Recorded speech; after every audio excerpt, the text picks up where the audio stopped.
Low back is now the only thing that's trying to extend you. It's not getting help from your mid-back like you would want. Your mid-back is too busy being flexed, and you're doing this. So your low back is working really, really hard. It causes pain.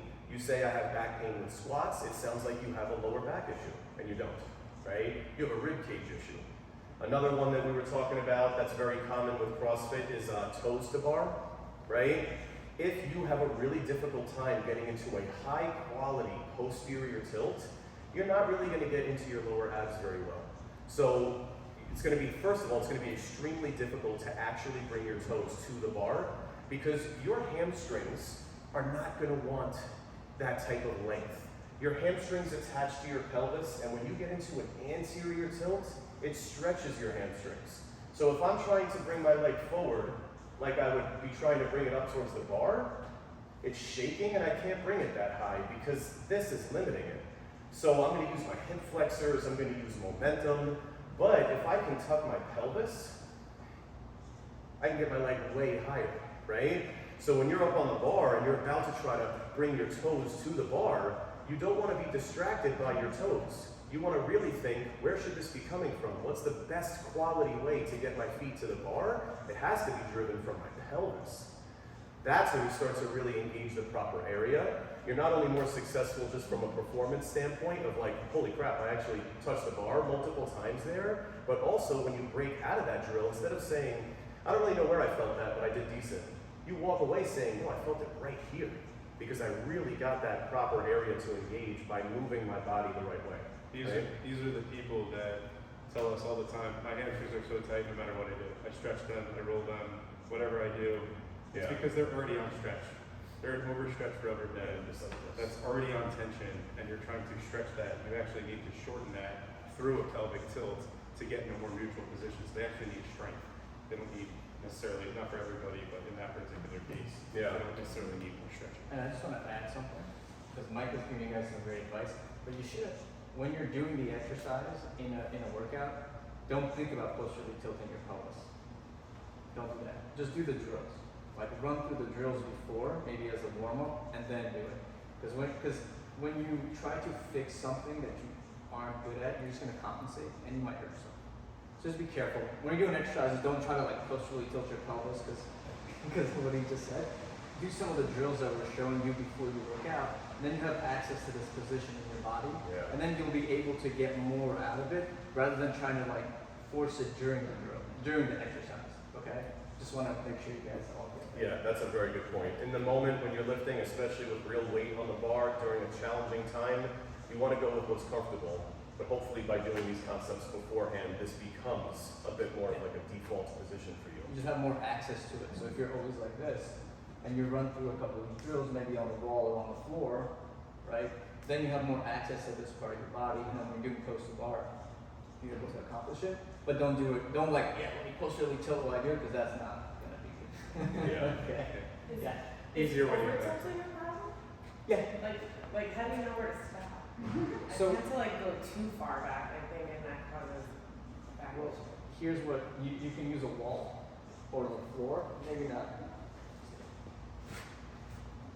Yeah, you can use the floor. And, I mean, you kind of stop right there. You don't need any more of that. If you feel like you're going too far this way, if you're over tilting, maybe that means that you're trying to do work with your hips that your ribs can't do. So maybe your ribs can't go down, so you're doing this to get that overall shape for your body. The reason why I was talking about maybe doing it on the wall or the floor, because you're doing it right down and standing, you're like, how far do I go? Is that cool? You know? Yeah. But the reality is you have something to base it off of. If you have the floor or the wall, you have a reference point to say, how far am I getting away from the wall?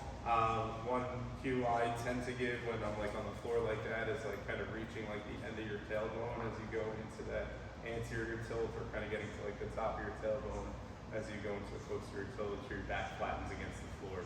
That's kind of the reality of that one. Did anyone here do our handstand seminar? I think I was. A while ago. Do you remember doing that against the wall? Yeah. Because this is big and being able to control your pelvis when you're upside down in a handstand. Yeah. Yes. You're not balancing around. Yeah, That's the drill we do during one of our handstand seminars. Is power against the wall, just have them flex and extend their hips against the wall. That happens to not be the one we're showing you today. No, you're but just standing against the wall. Don't Not embarrass you guys. standing against the wall, not being standing against the wall. Last plane of movement is going to be the transverse plane of movement. Yes. We'll run through that, and then we really want to get to, again, some more interactive stuff. Okay, transverse plane is rotation, right? Rotation and side bending are oftentimes the trickiest for many of us because we live so much in extension and it kind of ruins our ability to do these things. So the first thing you want to do before you even try rotating is to make sure that you are not standing in a ton of extension. Try to find that neutral ground between your pelvis and rib cage in more of that stacked position we always hear about. Stacked is not just this on top of this, right? If my rib cage is on top of my pelvis, but they're in weird positions, that's not really stacked, right? We want the rib cage and the pelvis to be sort of in that neutral ground between the sagittal plane that we were just doing. Once we're there, first thing we'll try to do is rotate our rib cage. When you rotate your rib cage, you want to think about this landmark, your sternum, because many of us don't move our rib cage very well. So if I tell you guys to rotate that way, some of you are going to do something that looks like this, where if you look at me very closely, my arms are doing a whole lot and my ribs are doing nothing. My chest is still looking right at you, right? I want my chest to try to look at left. That's rotation, right? I like to put my hands on my chest and try to feel like I'm pulling it where I'm trying to go. That's not always the greatest way for each person to try, but if that helps, feel like you're kind of guiding with your hands, right? Again, try to take a breath of air in. This is a great way to find out, am I ever here? Because if breathing is really difficult, you better believe that your brain does not want you there, right? Now you go the other way, of course. Yeah, relax your shoulders, guys, and just keep your head looking forward and just move your ribs. I was going to say, how many of you started doing it like this? Right? Where your head went with you. But you want that clean movement associating again. Yes. Definitely some other exercises in the gym. Well, this is a big one. Any sort of unilateral pushing or pulling. If you guys are pulling a sled with ropes, right? If you keep your rib cage in one spot and you pull like this, you know what's going to get tired? Your biceps, your neck, right? You want to feel your back, right? So if you pull and you finish with a little squeeze, a little rotation here, my shoulder blade on that same side just got a way bigger squeeze. Now I'm also getting a much longer reach. Now I get a better squeeze, reach, squeeze. Completely different ball game than this, right? When we talk to people who do more just like standard bodybuilding exercises in the gym, we talk about how the difference between a bilateral row and a unilateral row, a lot of people, they mix and match them because on paper, that's a great thing to do in the gym, but they're not actually moving any differently, right? If I do a bilateral row, like a nice cable row like this, and then I want to do a variation and say, hey, let's do single now with a cable, but my single arm row looks like this. It's the same exact thing that I just did. I just need to take more time now to switch.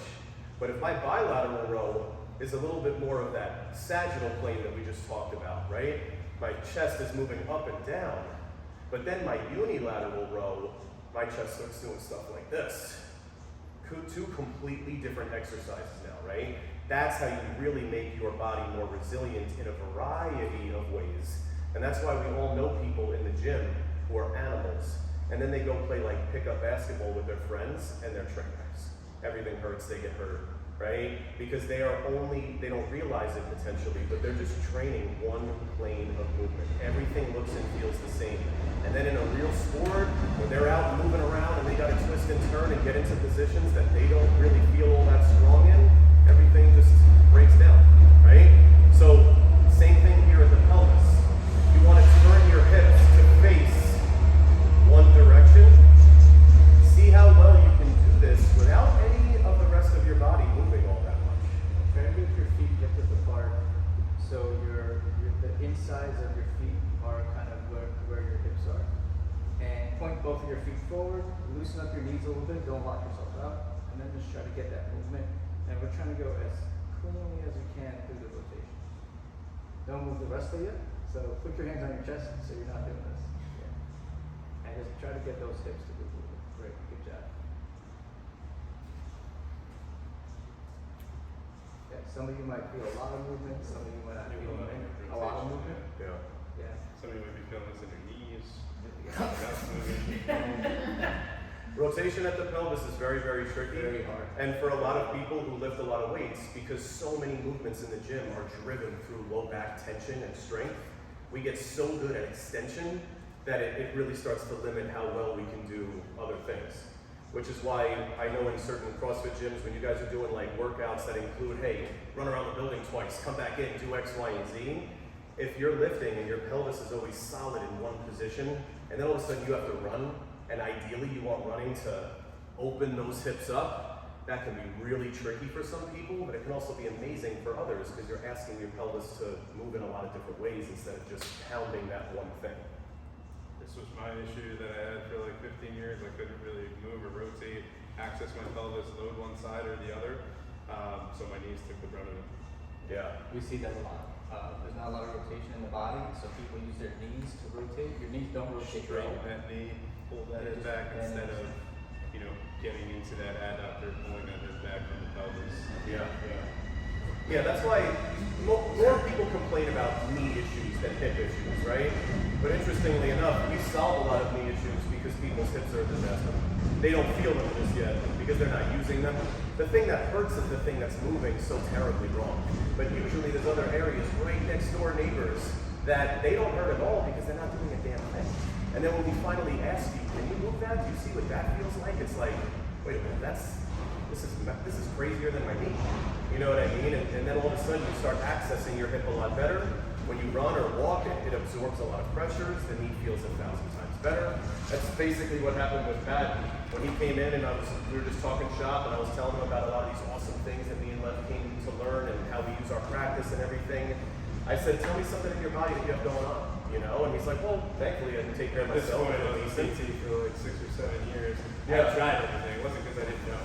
Yeah, true. It was, obviously having somebody else evaluate you and assess you on a deeper level. But some of the things that I was doing, even like what I was trying to do at my hips, wasn't working because I wasn't thinking total body. I wasn't thinking about the relationships. I was thinking about different areas that had different deficits. Maybe my hips need to be stronger. Maybe my quads need to be stronger, and that's why my knees are bothering me. Maybe I don't have the range. I hyperextend my knees. Well, I wasn't figuring out the why. And Mike kind of helped me figure out the why, which made a gigantic difference in myself. And to this day, it's held off. Yeah, I watched him walk. And when I watched him walk, I looked for what he's doing well, what he's not doing well, and I didn't see an absolute ounce of rotation in his pelvis. So I said, why don't we give you some rotation in your pelvis, see what those knees feel like, see if we can give them a break, Did a couple of drills for rotation at the pelvis. A couple of his hip muscles absolutely freaked out because they were like, what the hell, since when do you want me to do anything? We have a moment when we look at gait, which is like the person walks away from us, and then there's that moment where they turn around. And after I did that drill, I remember turning around to Mike like, what? Yeah. And that was like the first time I experienced not overusing my knees and not having that pressure and irritation. Yeah, so hopefully, a lot of what we talk about today will maybe give you guys a lot more just genuine information about your body so that you can start or stop running down that same rabbit hole, right? If you're one of those people who like foam rolls, your knee every day before your workout, if it works, great. I would never say that foam rolling is bad. But we like to look a little bit more big picture. You guys are young, you're fit. What is going on in your body that you need that Band-Aid every day before your workout, right? And if you skip that Band-Aid, you regret it. Like something's going on there, and we need to figure out why, and a lot of times it has to do with these relationships that we're talking about today. Where do we go from We here? hit a lot of different stuff that as we go through this presentation, I'm going to point to, like Mike said this, Mike said that, which is great that we went through those 3 planes of movement. But next I'd like Lev to talk about the normal asymmetrical presentation of the body, how we are typically born, and what that looks like. Alright. So, we did a lot of these movements and some of you guys had some difficulty, okay? I'm just going to talk about the human body. So we are, all of us, 99% of us, are more driven and work through our right side. A lot of us are right-handed, and most of us put our weight over our right foot. That's because our liver's on the right, and we have, we talk. and the speech center of our brain is on the Both left. of you standing right now, you're in your right next. Every single one of them. I watched all of them. It's so you'll be standing online in the store, and now that we told you, you'll never be able to not know, and now you're gonna be like, should I do this? It's a blessing and a curse, just to let you know. It's, You're gonna drive yourself nuts. it's a blessing because it allows you to survive. If you aren't asymmetrical, you're not walking, you're hopping, because you can't shift the weight in your body. Because if your liver wasn't here, you'd have no way to walk. Because try to walk having the same amount of pressure on both feet.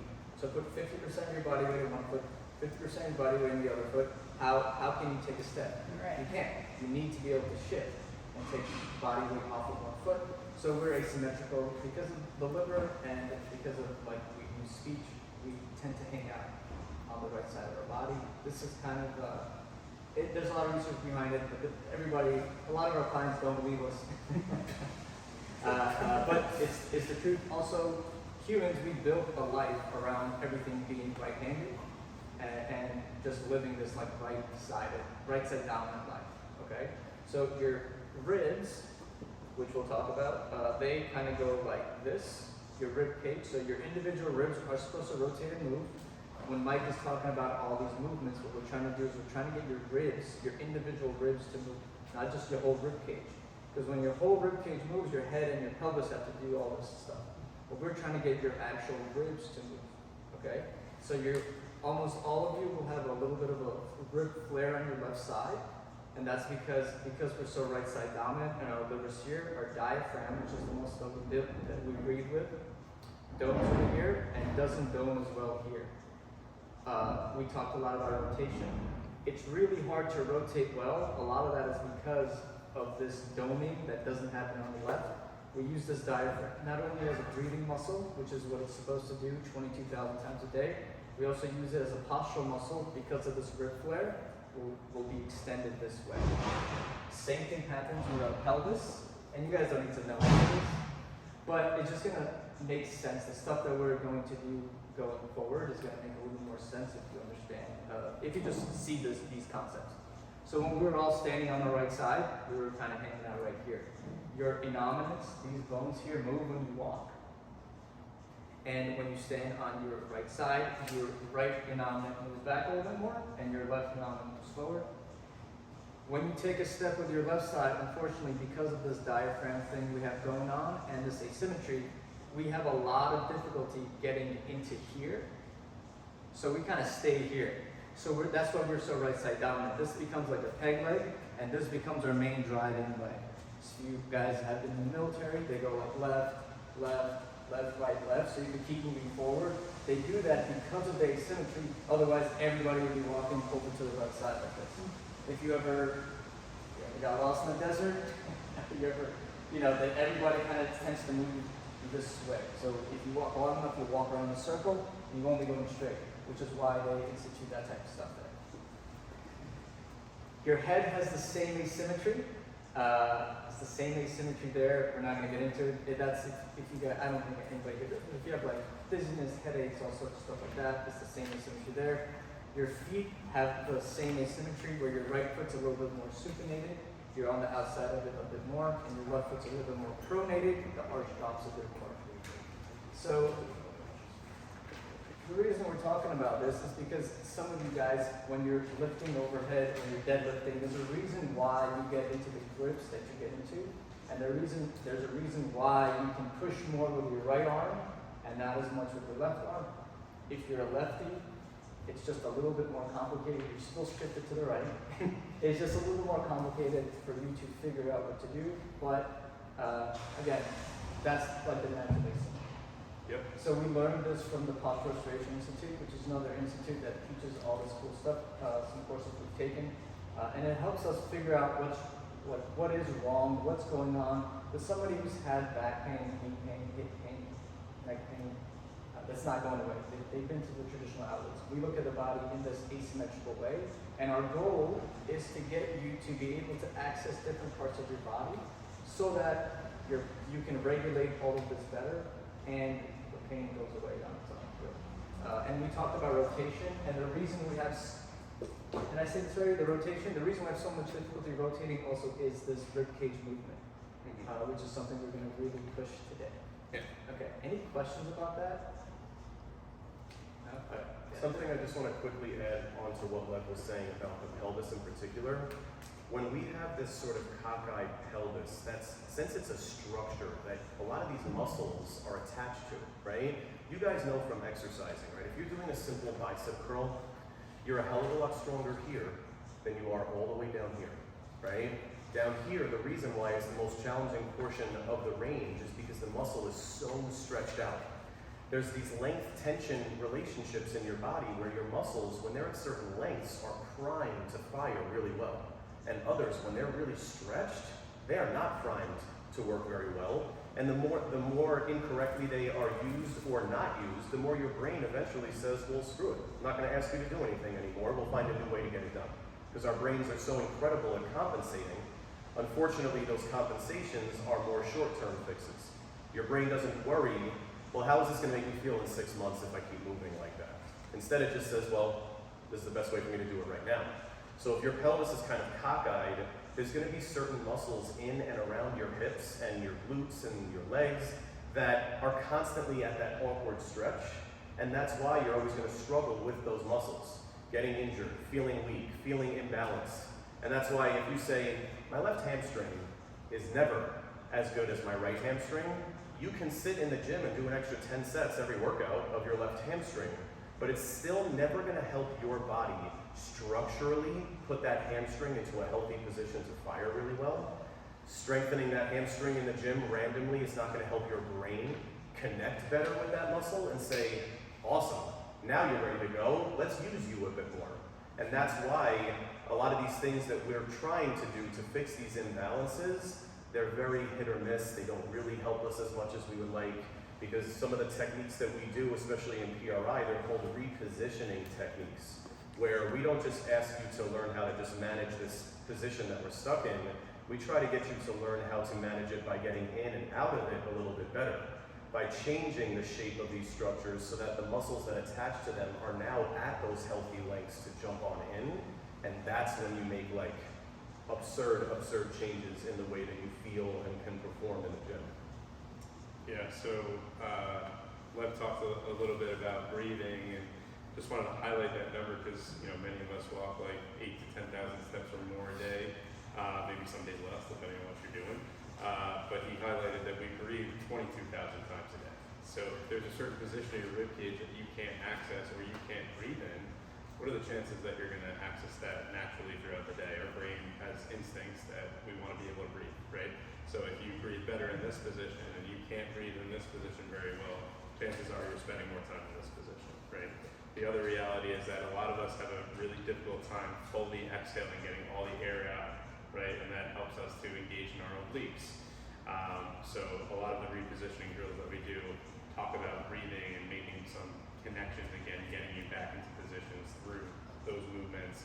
And then the last concept that I wanted to bring up about breathing really quick was just that if you can't breathe while your abs remain on, then that kind of leaves yourself prone to injury, right? Because if you can't maintain that ab contraction and breathe at the same time, that means you could probably do like a 1 rep max, but if you had to do multiple reps in a set and your abs can't stay on, that's going to leave your back a little bit more prone to injury. So breathing is super, super important, especially when it comes to these repositioning techniques.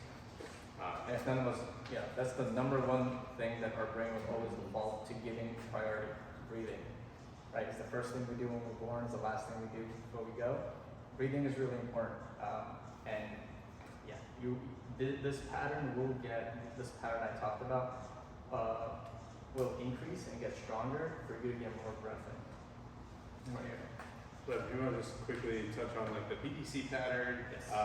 Maybe talk about like lifting versus like how you do want to live in this pattern, but So there's another, so after, say you guys are in this pattern, which is natural, which is kind of normal, and then you go and you decide to run away from a line.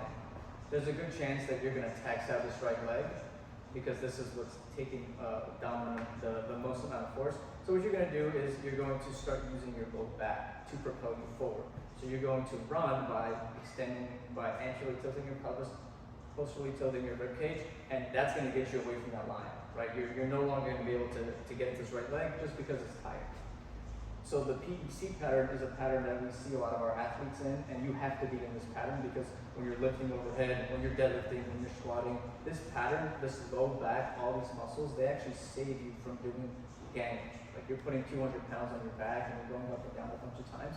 These muscles are there to turn on to help. There's nothing wrong with it, but you should be able to turn it off because if you come in like this and you do your exercise like this and you walk out like this and then you come in again and you do your exercises and walk out and you just keep building this tension back here, like Mike said, it's really your low back is the only thing that's keeping you upright and doing all the work. Sooner or later it's going to give out. So it's called the posterior exterior chain pattern, and it's just the muscles in the back, your lats, your low back extensors, your serratus posterior, all these muscles back here that keep us arched up like that. Those are just those muscles that are on, and you want to be able to turn them off. You want to be able to preferably turn them off after every single training session, in the morning, or when you're getting like super stressed out. You want to be able to just turn them off, because otherwise you're just going to overuse them. And the actual structure of your spine, because what happens when those muscles are on, your low back gets into an even bigger lordosis, which is this curve. So more and more of that, and what happens is you end up pushing, hopefully never, but you end up pushing on these discs and pushing on these nerves. These foramen, these holes, they start to narrow a little bit. All the stuff that, all those horrible things you read on an MRI, it happens because you're overly extended in your back. So nothing wrong to be in this position while you're working out. You actually need it. You need those muscles on. You don't want those muscles to be turned off when you're squatting, deadlifting, or doing anything like that. But afterwards, you want them to turn off. And that's some of the drills we're going to do today with you guys. Yeah, we're going to try to really help you guys figure out how to get these muscles to turn off, fire up your hamstrings, fire up your inner thighs, learn how to breathe, get your abs to turn on to give you more support. Okay? Yep. So, the analogy is, maybe you guys have heard it, maybe you haven't, but like there's the parasympathetic nervous system, it's kind of relaxation, digestion, all that, and there's the sympathetic nervous system being more like jacked up, anxious, things like that, or the state you want to be in for working out, right? We don't always want to live in that, and so the analogy is, we're stealing this from one of our instructors, but when you're sympathetically driven, you're Batman, you're getting everything done, right? But you don't want to live your life as Batman. Eventually you want to go back to being Bruce Wayne, right? So we got to figure out how to come in and out of that sympathetically driven state. And one of the drills that we're about to show you guys will help you execute that to get out of that position. And then we'll run through the remaining drills that will help highlight a couple key concepts and leave some questions for you. Any questions so far? All right. And I just want to add one more thing. If you guys can breathe and use more of your muscles more efficiently, what that translates to is increased performance in your workouts, which I think all of you guys would love, right? Yeah. So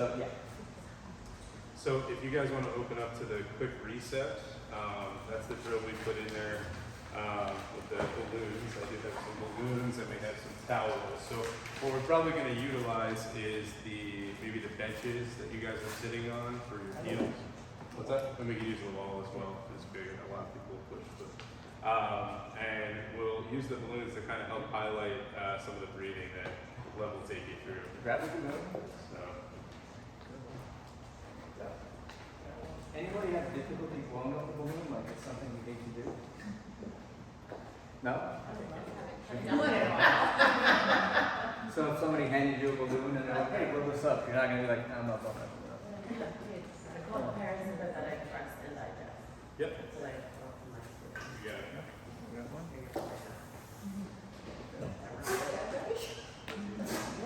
Awesome. So grab a towel.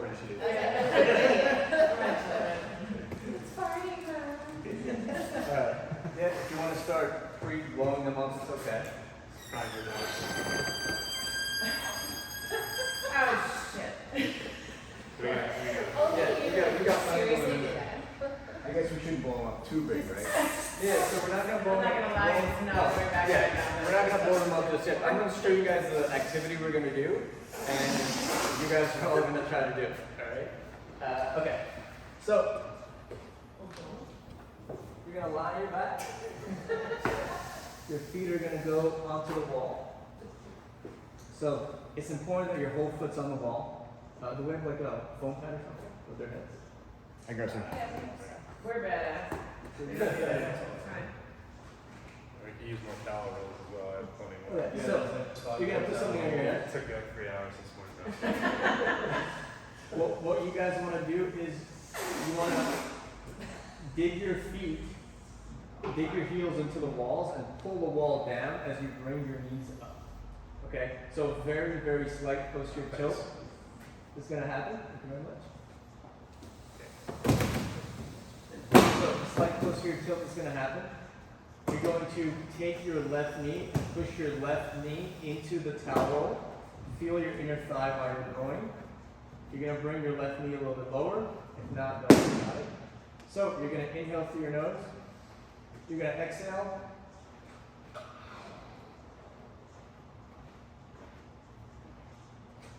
When you're done exhaling, you're going to take your tongue and bring it to the roof of your mouth. Inhale through your nose. And exhale.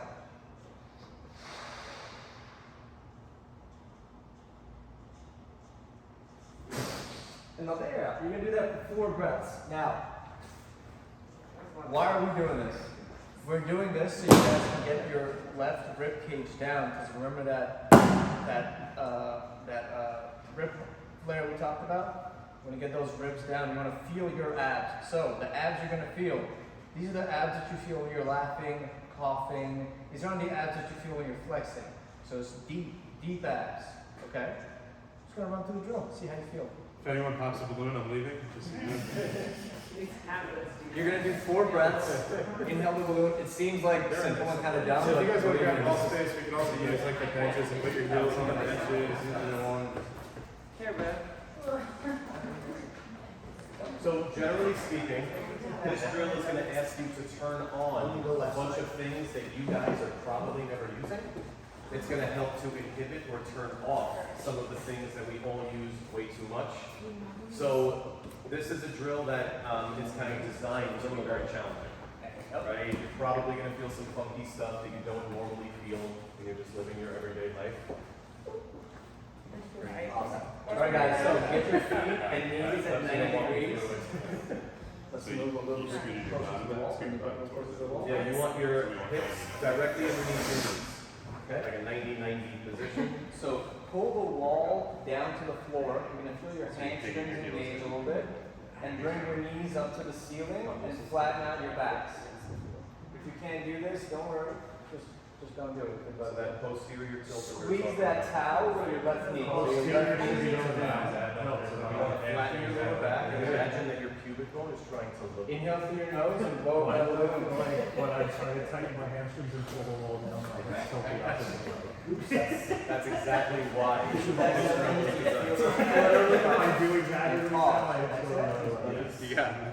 Because oftentimes when you try to engage your hamstrings, because they're normally so stretched out and they're not really ready for so we're trying to teach those two muscles and we're trying to different positions. That one can turn on without the other one down. So this is what, right, if I'm pulling down. You want the waistband and the belly button to really do anything. If I like to do that, I have to push my. So many people on me. Like we talked about.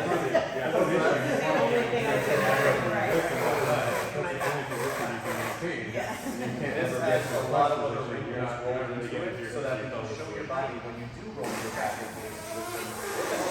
It's really got to be feel. We're going to try to give you some abs levels. We spoke about squeezing the towel particularly hard with your left knee.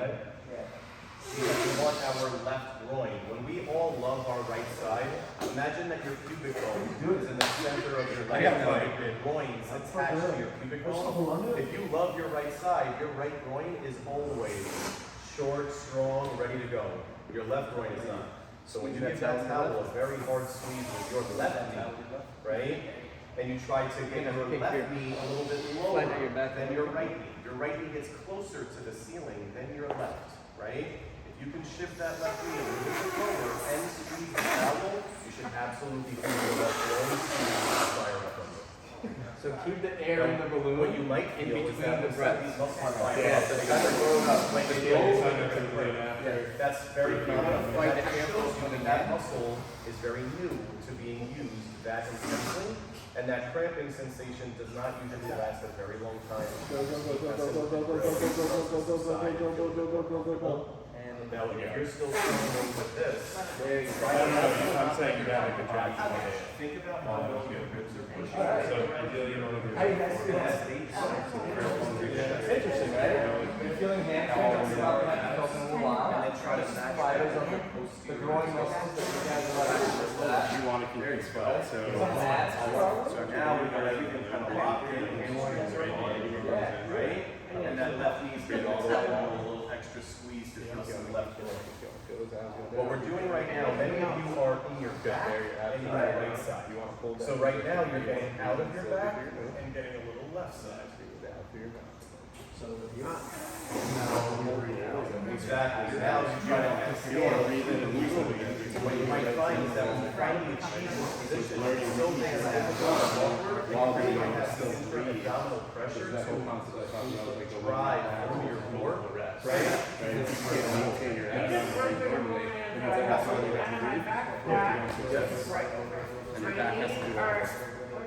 Balloon just hollows. Breathe out against the balloon. You can't have it pressure. It becomes really hard to like maintain that contraction. Your right immediately drops lower than your left, so you're very right-sided. So instead, you tap those heels into the wall, and you imagine that you're dragging the wall down. Those hamstrings fire. You flatten the lower back to give you some abs. And then you're going to try to get this knee up and this one down, and then squeeze with that left. When you keep your left a little lower, and you squeeze it in, you should feel a lot of that left inner thigh. Tired. Oh my,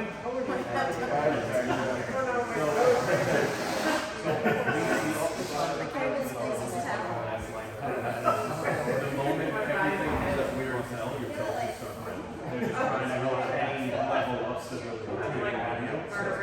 Yes. Try instead of just, instead of relaxing, go with the whole foot into the ball. So now, you want to essentially try to feel your left arm. So now you're put the inside of your left arm position. So you don't want to get your when you get your foot now that you're tilt, I want you to hold that driving down into your hole. That's going to make your wrist drive down and down.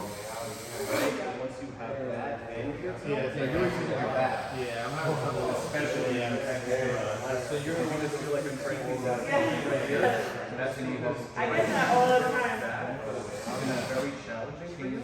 And when you get there, I know what I'm saying, and you're like, okay, good job. that right there is why you have to position and that you do not like rotation. As soon as you have to breathe in, because in order to really cleanly rotate, you kind of do movements in that. You're trying to show your body how to get out of that expense versus the different pattern. How to get into the flex pattern. This is why when people come to see us, whenever they say it hurts, it's don't get me wrong, it's not one but I really don't want to know what to say. Okay, that's cool. Now let's see what you see. Yeah. So all my things are pretty good, and I can start to say, yes, it's all because you know the average. That's the real right? So I breathe down and walk around, it just, you don't know that's true. So feel those positions, but you're morning and you're going to use your body. That area. Take a walk. How do you guys feel? Alright, let's see. No, but arthritis is oftentimes a lot of doctors. When you are on the wall, Very you're used to really start to just be like, oh, well, you got arthritis. How in the name of what the First thing you want to do is you want to turn on. was it like that? No, it's in the same.